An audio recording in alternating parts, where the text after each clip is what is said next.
Ni kushukuru sana ewe mpenzi unayenzi habari za michezo hasa kandanda. Leo hii tunaanzia kule Uingereza ambapo kuliandaliwa mechi 10 ambazo zilikutanisha watu wakubwa, na hiyo tarehe 14 Machi Jumamosi, Burnley walitoka sare ya 1-1 dhidi ya Bournemouth. Sunderland wakatoka 0 dhidi ya Brighton ambao walipata ushindi wa bao 1. Arsenal ikampiga Everton mabao 2-0. Chelsea ilitoka 0 dhidi ya Newcastle ambao waliwapiga bao 1. West Ham alitoka sare ya 1-1 dhidi ya Man City. Hiyo Jumapili tarehe 15 Machi, Palace watoka sare ya 0-0 na Leeds. Man United wakatoka bao 3-1 dhidi ya Aston Villa.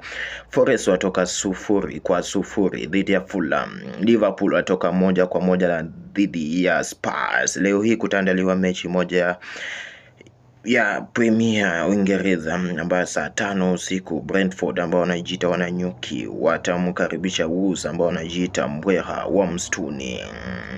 Na kuacha na kibwakizo hiki, ukikosa cha kufanya ewe mpenzi msikilizaji, usifanye cha kukosa. Ukikosa cha kufanya usifanye cha kukosa.